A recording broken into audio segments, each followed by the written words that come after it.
এই কোথায় বলেন আপনি? আমার বাড়ি নতুতে, কোন দিকে ওটা? রায়না থানা।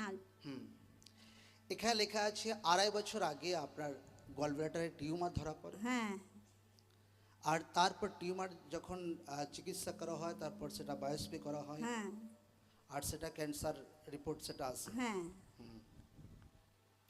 সেই সময় এখানে লেখা আছে প্রচণ্ড পরিমাণে আবার আপনার পেটে যন্ত্রণা হতো, হ্যাঁ। সোজা হয়ে আপনি দাঁড়াতে পারতেন হ্যাঁ, না, হ্যাঁ। হাঁটা চলা করতে পারতেন না, লাঠি ধরে আপনি হাঁটতেন, হ্যাঁ রাতে ঘুমোতে পারতেন না। হ্যাঁ। ফার্স্টে কি অসুবিধা হচ্ছিল যখন আপনার টিউমার হয়? প্রথমে আমার পেটে ব্যথা হয়, হুম ব্যথাই হয়ে যায়। হুম তারপরে পরে আমার বমি হয়, হুম বমি হয় আর আর খাওয়া দাওয়া বন্ধ হয়ে যায়। আমাকে কলকাতায় নিয়ে চলো। হুম আমাকে বলে যে আমাদের এখন সময় নেই, আমাদের চাষবাস আছে। হুম আর আমি তখন দেখিনি কলকাতায় আমার হাজবেন্ড তার ছেলেরা বাইরে থাকে। তারপরে আমার ছেলেরা এসে আমাকে ব্যাঙ্গালোর নিয়ে যায়। হুম ব্যাঙ্গালোরে 2 মাস থাকি, হুম সব রিপোর্ট করা হয়। রিপোর্ট করে আমাকে ডাক্তারে চিকিৎসা ওষুধ তার মানে কেমো দেয়, 2টো কেমো দেয়। তারপরে 2 মাস পরে আবার বাড়ি আসি। টাকা পয়সা আমাদের নেই, আমরা বাড়ি চলে যাব। তখন ডাক্তার বলে খুব ভালো ডাক্তার দেখাতে হবে, তোমাদের ইমার্জেন্সি রোগ, তোমরা ভালো ডাক্তার দেখাবে। তখন এসে আমরা আবার কলকাতায় চিকিৎসা করাই। হুম কলকাতা বলে আমরা ওখানে 2টো, আর কলকাতাতে আমার 7টা কেমো হয়। হুম 7টা কেমো হওয়ার পর আবার রিপোর্ট করা হয়।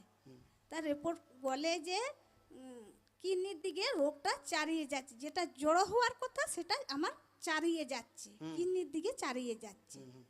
দিয়ে আর আমরা আর কেমো নিতে যাই না।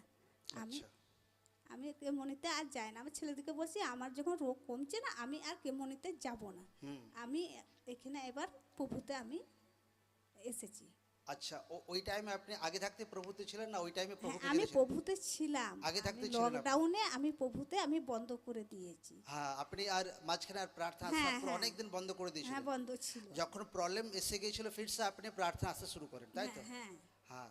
তো যখন আপনি দেখছিলেন যে কোনো হাল হচ্ছে না, এদিক ওদিক কোনো হ্যাঁ হ্যাঁ হ্যাঁ। রোগ ভাই কমছে না, ওই টাইমে আপনার শরীরের অবস্থা কিরকম ছিল, কি আমার করতে শরীর পারতেন না? খুব দুর্বল, খাওয়া দাওয়া করতে পারতাম না, হাঁটাচলা করতে পারতাম না, জোরে কাঁদতে পারতাম না, কথা বলতে পারতাম না, চোখ ঝাপসা হয়ে যাচ্ছিল, আচ্ছা। কানে শুনতে পাচ্ছিলাম না। হুম পুরো আমার বডি পুরো আমার একদম শেষ হয়ে আসছিল আমার।